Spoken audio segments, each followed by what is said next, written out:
Welcome to the Tea Fix podcast. I'm Leona Liu here with my co-host, Geoff Norman. Geoff, hello. How are you doing? Hello. Hello. I'm great. Yeah. And what are you drinking right now? I am drinking Duck. Duck? Oh, that sounds interesting. What are you drinking right now? I am also drinking Duck Shit. Yay! We are knee deep in Duck. Yeah. So that's actually the topic of today's episode, which is Duck Oolong. And don't worry, it is a type of tea. It is actually made of tea, not of actual excrement of mallard. Of mallard, yes, and other fowls. And other waterfowl. Other waterfowls. Fowl. So before we start talking about a Duck Oolong, in our earlier episode, you had mentioned that you had went to the World Tea Expo, and at one of the after parties, you had tried an NG Bai Cha from Camellia sinensis. And so a few days earlier, Dave and I actually tried the NG Bai Cha, and we had it grandpa style. And it was amazing. Yeah. It was so great. And one of the first things that Dave said when he first had it, he's like, oh yeah, I can taste it. Now, I can taste it. Now, you're missing some aspects of the story. Basically, what happened is the guy that I tried it through, Kevin Gascoigne of Camellia sinensis, commented on the T-Fix's update about the episode, and then he was like, let me know if you want to try any of the fried chicken tea. Yes. And you were like, well, heck yeah.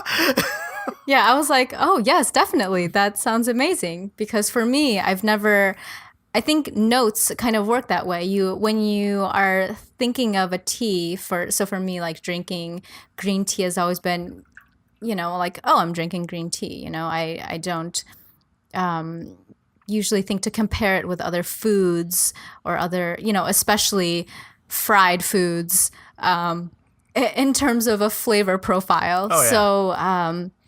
So this time drinking NG Bai Cha, this time around, I was, you're kind of hyper aware and almost very aware of these types of flavors. So the first sip, and even before we made the tea, we're like, oh, we can.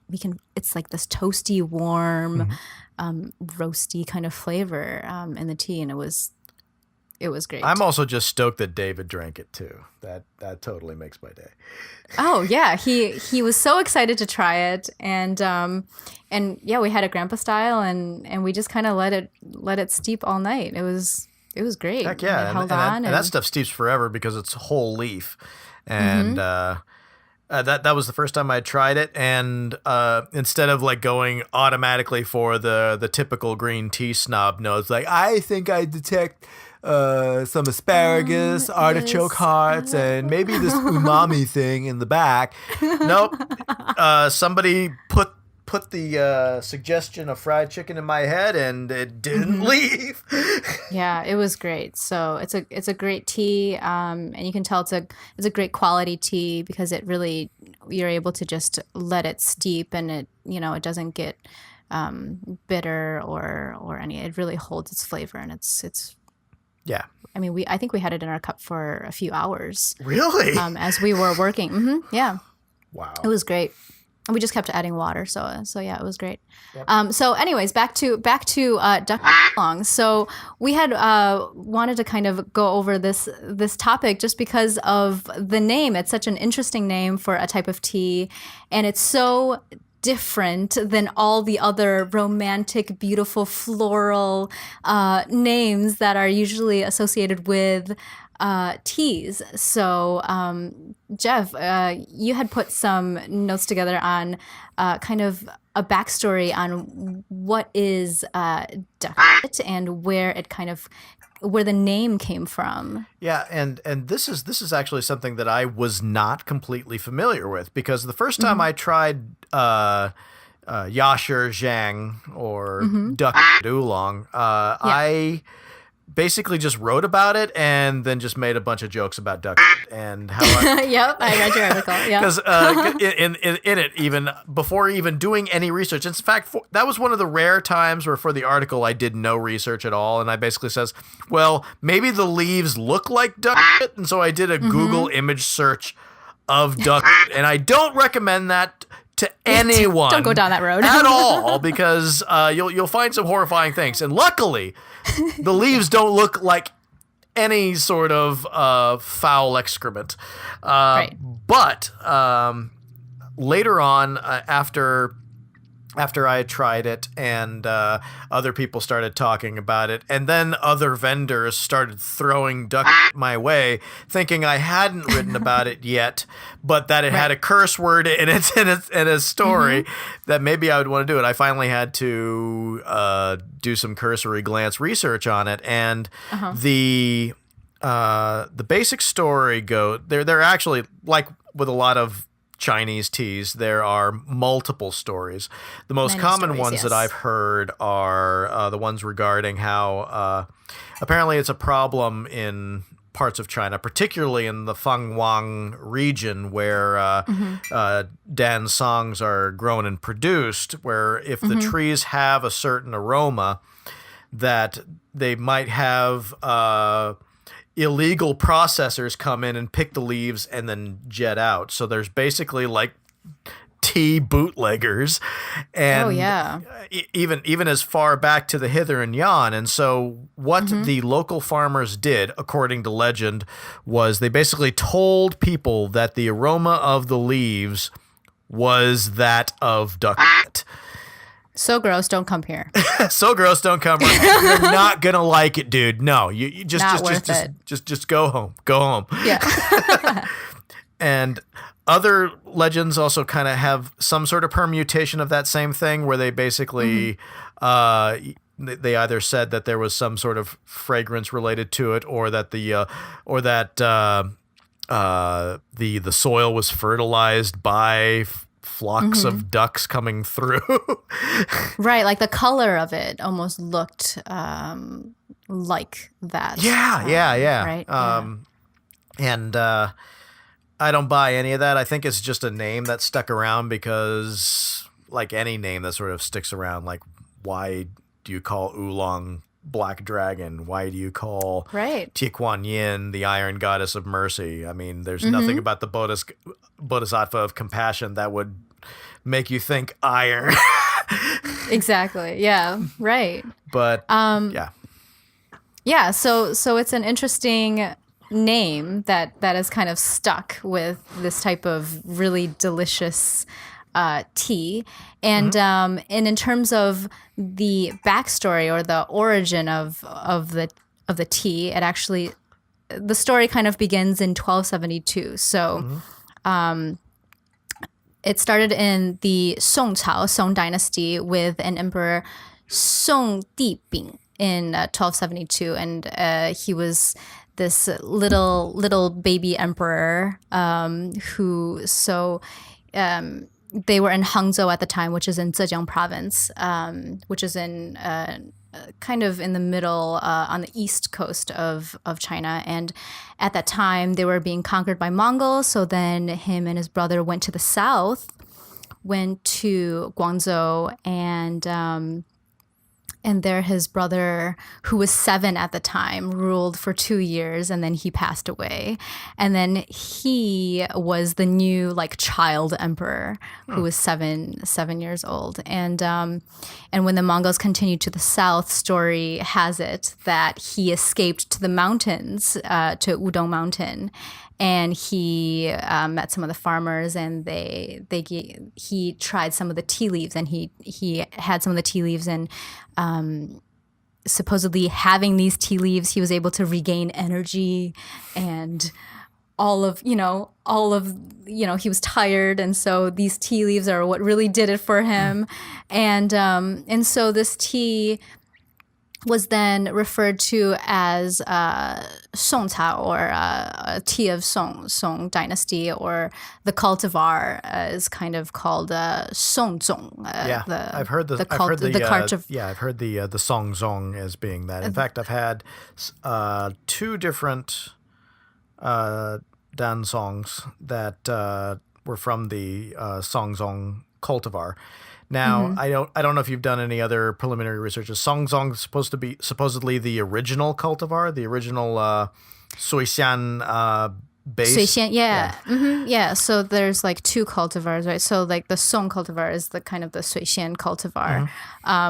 Unfortunately, like the story ends with the Mongols kind of taking over, and this little child emperor and his, I guess, guardian at the time, they basically accepted defeat, and the story ends with them jumping off of a cliff. Oh gosh. Yeah. So that it's not the most warm and fuzzy kind of ending to this story. And so actually, that ends about the same way as every Zhang Yimou movie I've ever seen, particularly the wuxia ones. So it's consistent to a degree. With sad Yo-Yo Ma music in the background, and then the slow motion cliff dive. Dramatic, emotional. And for a few hundred years, like maybe 500 years, this tea was not officially developed in China, and it wasn't until about the late 1790s. I think I have 1796, but it's probably going to be plus or minus a few years from that time that it was officially rewarded as a tribute tea. Oh, and tribute teas. But they were growing it and processing it before its official recognition. Yes. Okay. Yeah. So for the whole time they were still growing it and processing it, but like once it's a tribute tea, it's officially a region that is deemed for like tea development, and it gets a lot of financial support, and it gets a lot of like government protections, and so that's kind of when it like really started developing, and so that's kind of. I dub thee the Phoenix Mountains. You have risen from the ashes and are now of tribute. Yeah, so the tea kind of hung around for 500 years from when it was kind of first discovered by this emperor of the Song dynasty. Oh, cool! I did not know any of that. Is that basically the history about Dan songs in general? Yeah, the category? It's about like it's about the history of. The region has a lot of like in Chinese it's called Dan Cong. Dan Cong is the proper way of saying it. Dan Cong, yeah. Dan is like single, and Cong is like trunk. Yeah, right? single so trunk is the and the way I read it, believe it or not, exploring Dan Cong's. You see, what's funny is everybody told me that I was saying it wrong when I called it Dan Cong, and now you're telling me that I'm right, and I'm just like. Make up your mind. But I'm getting distracted. But the funny thing about some of the recent things that I've told, I mean, up until about 2 years ago, I did not know that the different subcategories of Dan Cong were based upon the aroma of the cultivar's leaves. Yeah. And those cultivars were all grafts originally from the single trunk, and whatever whatever mutations or permutations occurred from seed growth after that fact, then those became the progenitors of the future aromatic cultivars that exists, like Yinhua, Qingren, Yulai, all those. Yeah.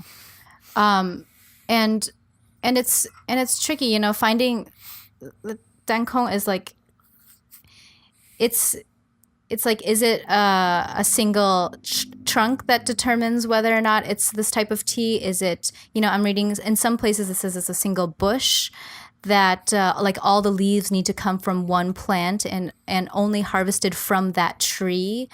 and that determines whether or not it's a Dan Cong. And then others where it's like a single grove, so like it has to come all from the same grove and it has to be processed together. So there's a lot of it's like hard to find one consistent definition of what this Dan refers to, like the single refers to, in what I found. What's funny is I think it's actually the latter category, because there is very scant research that basically says that all the clones from original trees are basically considered part of the same tree.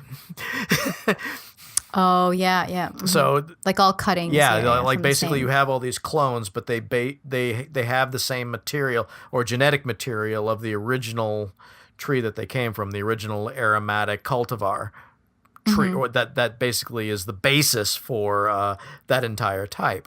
And so if they are made from that in that grove, then they are considered a single trunk type of tea.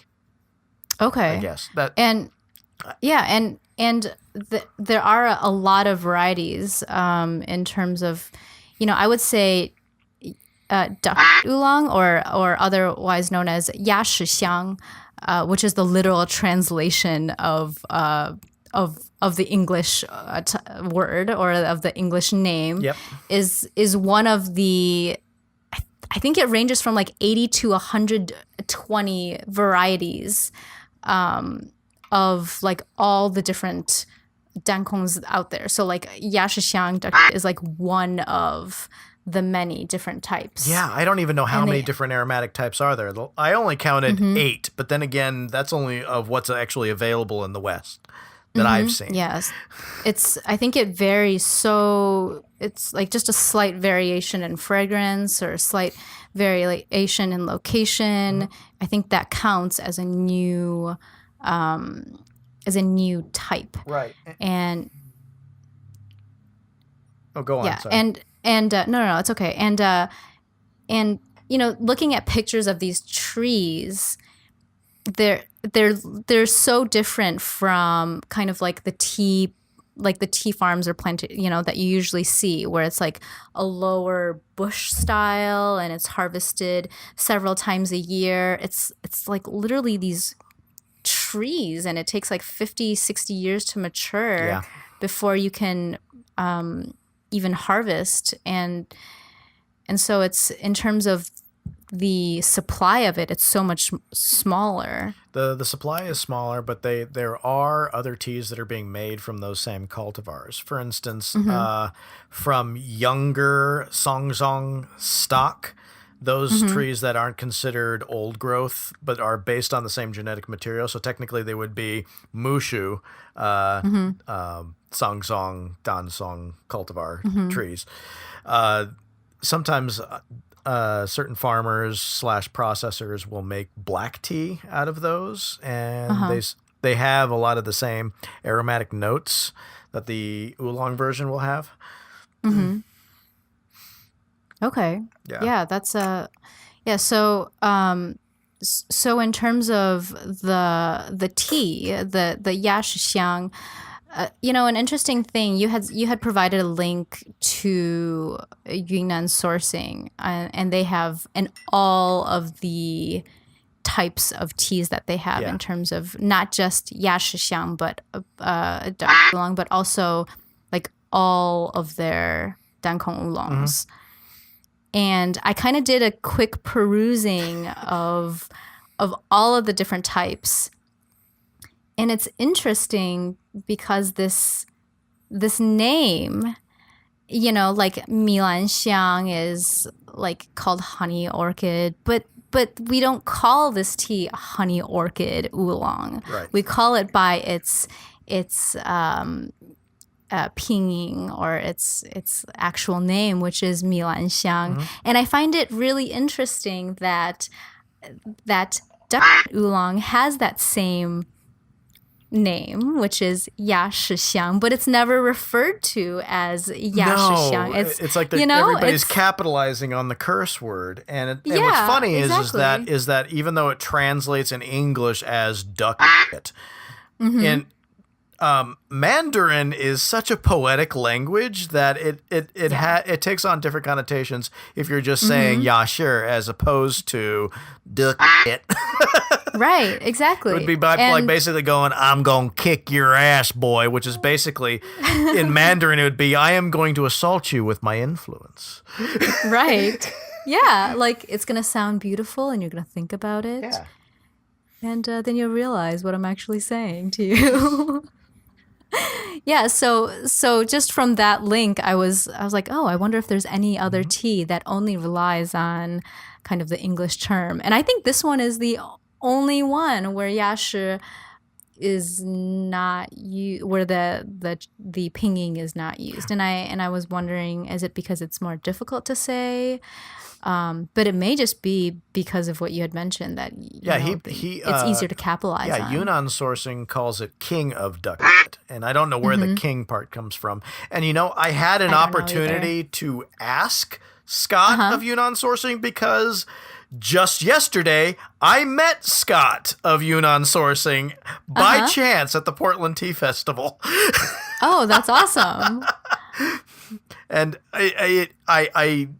I completely spaced asking it. I don't know why, and I don't know what king of, because he did provide the pinyin in the content of the tea's bio, but I don't remember. It was like Cho something. I don't recall. Oh, okay. Okay. So were you able to try some of the teas? The king of duck. The king of duck I actually have somewhere in a box. And it was actually passed to me by another fellow blogger, the Oolong Owl. I have not dug into it yet, but the leaves are huge. I mean, you have it's almost like some farmers will put their own stamp on the way they process the leaves. Like the leaves of the duck currently drinking are extremely tiny in comparison to some other ones that I've steeped the heck out of. Like the first one I had, the leaves were like yay big, and the ones for these are only like yay big. Okay. So yeah, usually they're larger. They're larger leaf teas. Yeah, and that's just a trait of all those strip styled oolongs.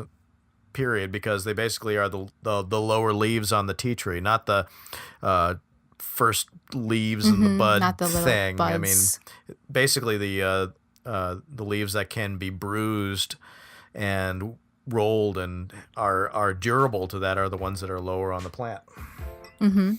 Yeah. Okay, let's take a quick break, and then when we'll come back, we'll talk a little more about yashi xiang or duck oolong. Sounds good? Cool.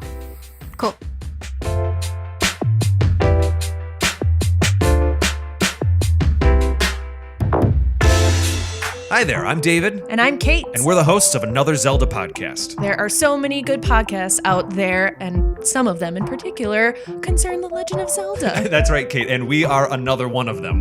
That is actually the name of our show, Another Zelda podcast. And in our show in particular, we talk about some of our favorite dungeons, characters, boss battles. We have top 10 lists. Yeah, we do deep dives on game design and production aspects of the different Zelda games. And we talk about our own experiences. We do some review episodes, talk about our challenges, our struggles, and our victories. That's right. Really just almost anything that has to do with Zelda, we like to talk about it. A new episode comes out every other Friday, and you can subscribe to the show on Apple Podcasts, Google Play, and YouTube. And you can also check out our episodes on our website, anotherzeldapodcast.com. That's right. All right, we will see you there. Okay, bye. All running. Hey everyone, and welcome back from the break. We are having our yashi xiang, and actually over the break I did do a quick search on that Chinese name, and it is Dan Cong. Okay. Dan Cong, yeah.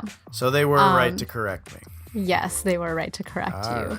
Right. So we were talking about the kind of look of the tea.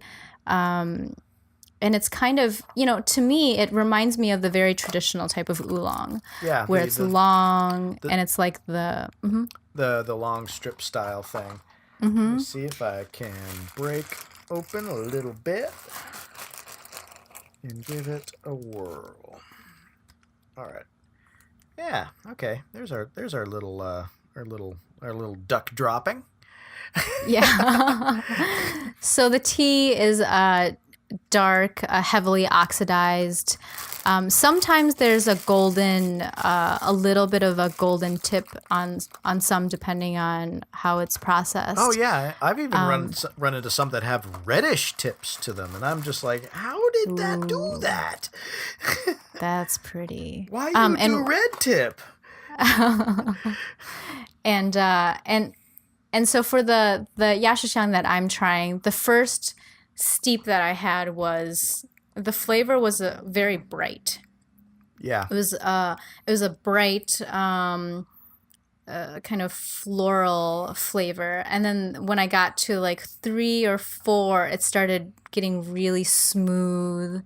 And almost buttery, like the texture was just had a really great feel, and it just felt so nice and silky and smooth. Yeah, I get those same. I'm sorry. Go on. No. Go ahead. I get similar notes because a lot of Dan songs that I've had over the years. At first, when I tried them, I thought they were my brain was interpreting them as being kind of tart, like hibiscus on the forefront. And then they kind of level out into whatever the floral characteristics of their name is supposed to be. I've since corrected that to basically mean that the intro has a sharpness to it, which is signature for a lot of Dan songs, and so I've stuck with that as being the descriptor. But every duck, the whole whopping 2 that I've had, don't seem to have that same intro sharpness as, say, a Milan Jiang or a Qingren or the Yinhua. But it does have the butter flower top note that they tend to possess. Only, I would say, maybe a little bit smoother in some aspects, but I don't know. Yeah, the later like 2, 3, 4 steeps or infusions are definitely like. And then I find feathers on my neck, and I'm wondering where those came from, and maybe that's something about the legend that they forgot to pass on. No, I'm kidding. Well, the legend can start now. Next episode, you're going to be wearing like. I am an Edgar Allan Poe horror story.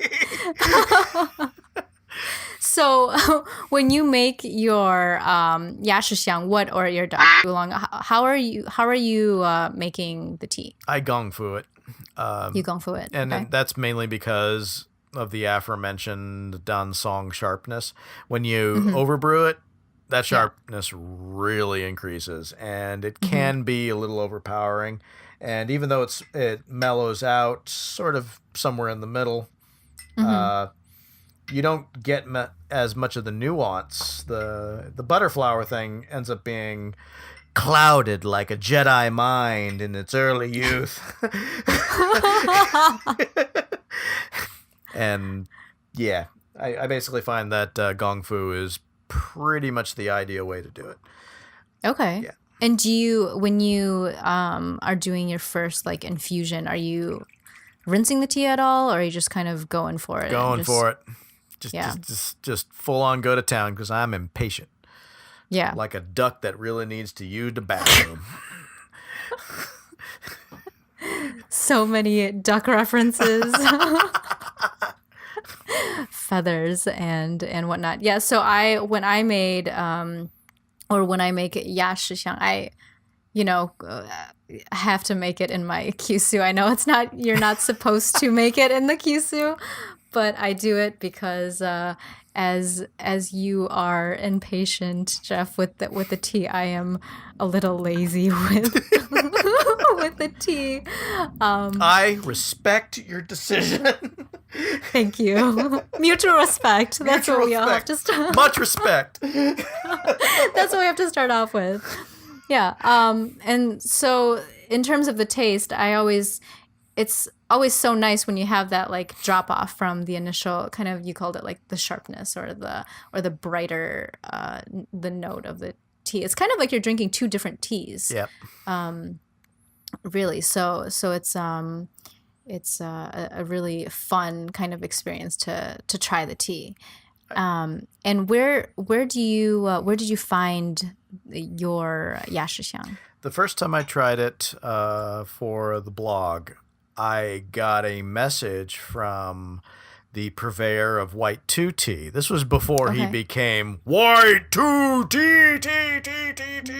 This was sort of in the early years, the time when he was still building a name, and he contacted me on Facebook and was kind of like, I guess I better send you tea now, huh?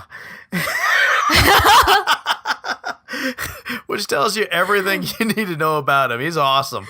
Yeah. But among the pu'ers that he wanted to send my way, I had personally requested some of his duck shh. And that's what he calls it, duck shh. Oh, right, the label. The right, label. It's the SH. And Yeah, I think I have the label actually somewhere here. It's adorable. It's a little. I'll let you see if you can pull it out. If you're I think I have it. It's in a different box than your. Yeah, where the heck did I put that darn thing? I'm sorry, folks. No, it's Ruining okay. the So illusion Jeff's digging around in his tea stash right now, or tea cupboard. Can we call it a cupboard? It's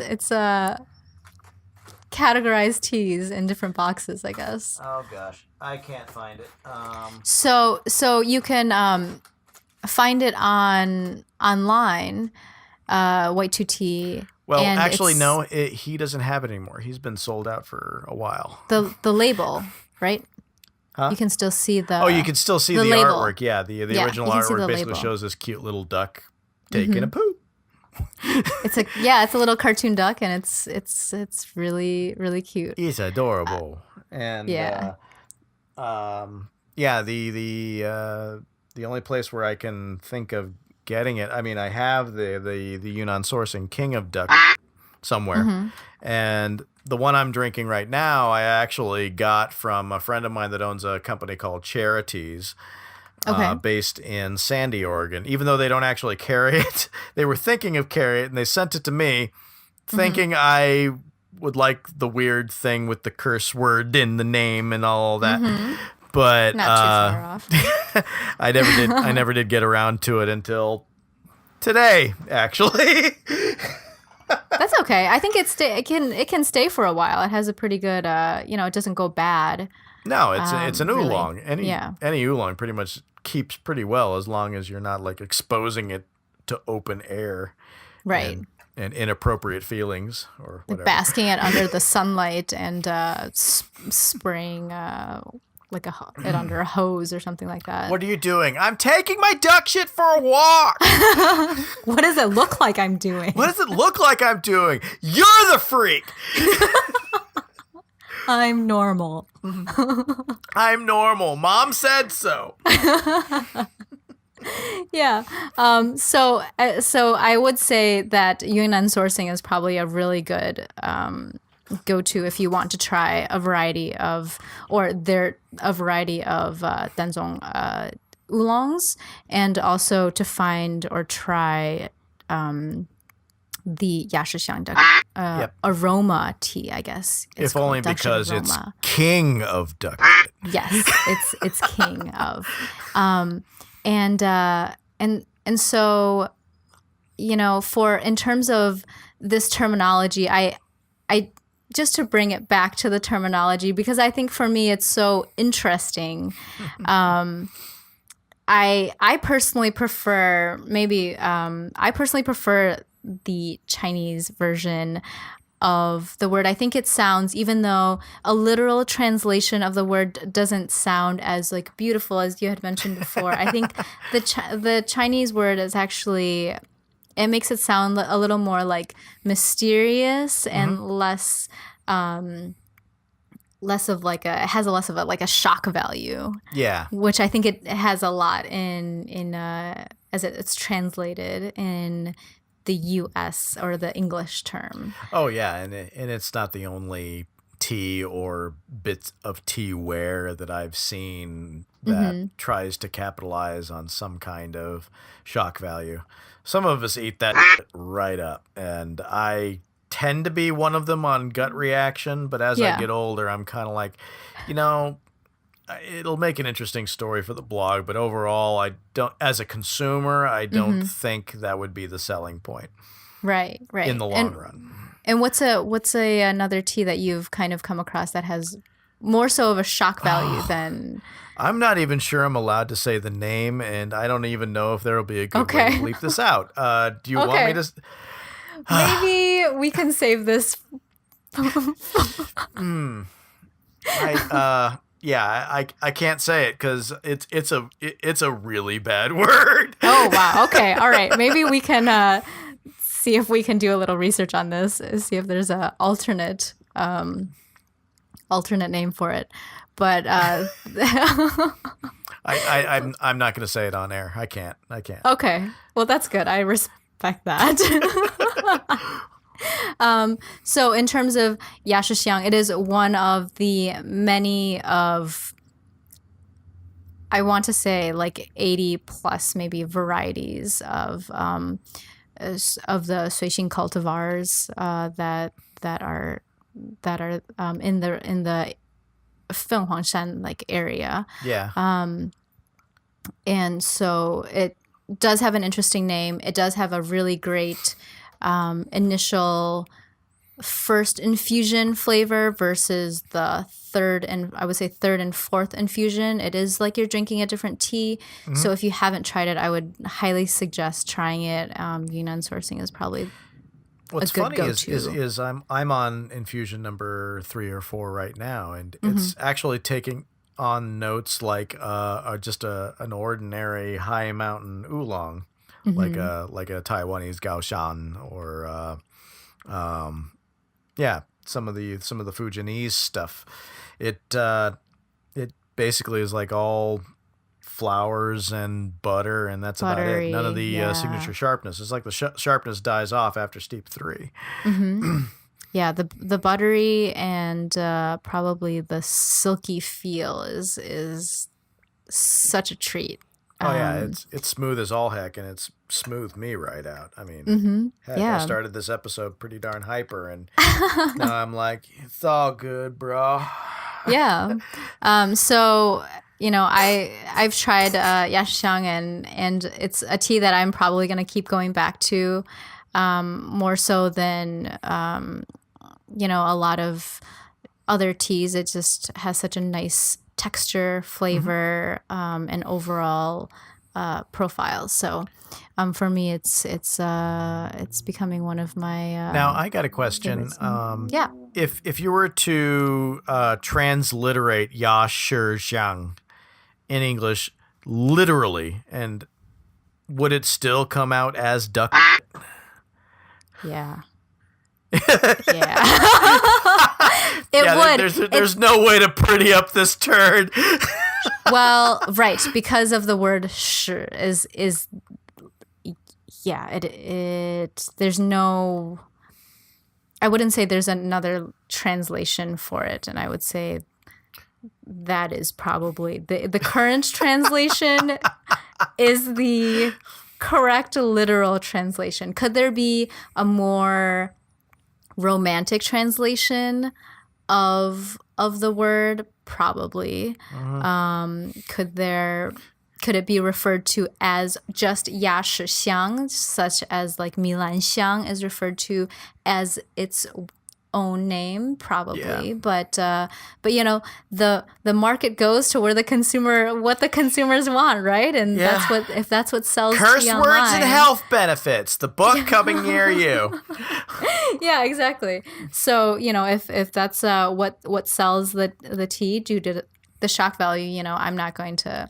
I think it's great for people to get exposed to the tea, to try it. Even the Forbes article that you had posted in the show notes, that was even I read that article and I was like, I think they got coverage because of the shock value of the name. I think so too. In fact, I did not know the Forbes article existed until we started doing preliminary research for this episode. And that was around the time when I finally saw duck like everywhere.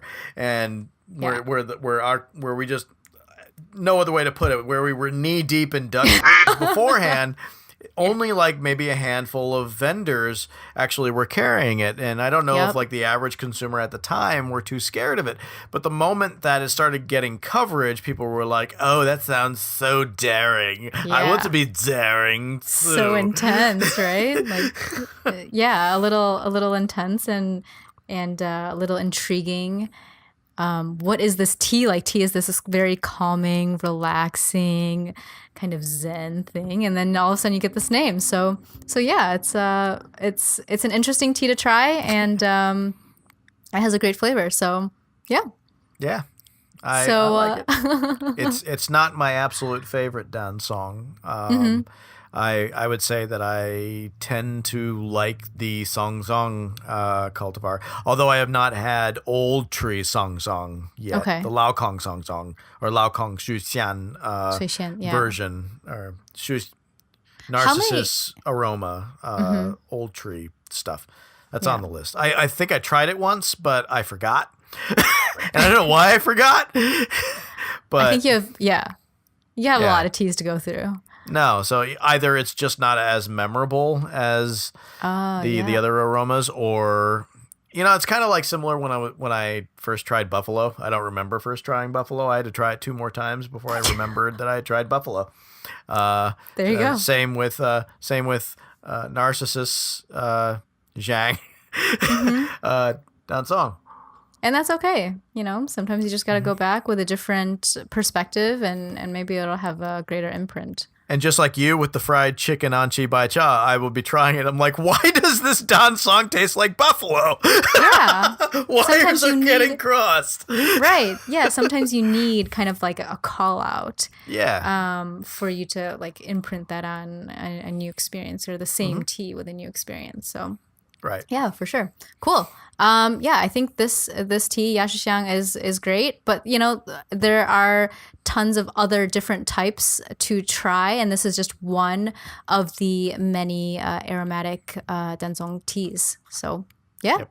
So somebody start a Tumblr page and try to notch off 80 of them in 1 year. Right. Someone try to figure out a new categorization for oolong, and also. We're just putting out requests now. So someone please take care of all of these things that we need done. So, all right, Geoff. I think this has been great, talking about Yashixiang and covering a little bit about the history and the terminology.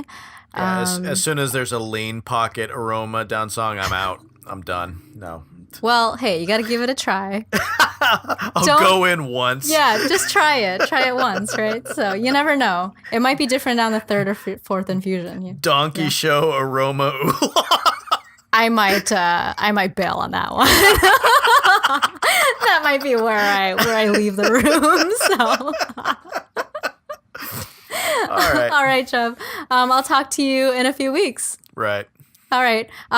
So if our viewers want to get a hold of you, if they really, really must get a hold of me, I am the Lazy Literatus on Facebook, Twitter, Google+, Tumblr, YouTube. You said Google+. I think that covers it. Yeah. And your website?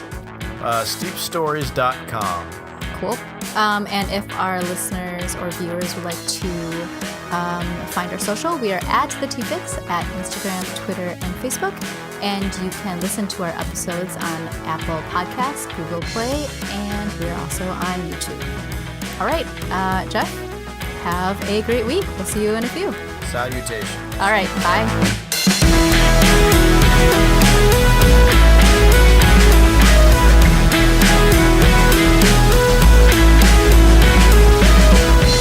If you enjoyed listening to this episode, please subscribe and rate the show on iTunes, YouTube, and Google Play. This helps other listeners find our show, and if you'd like, please leave us a review. Thanks!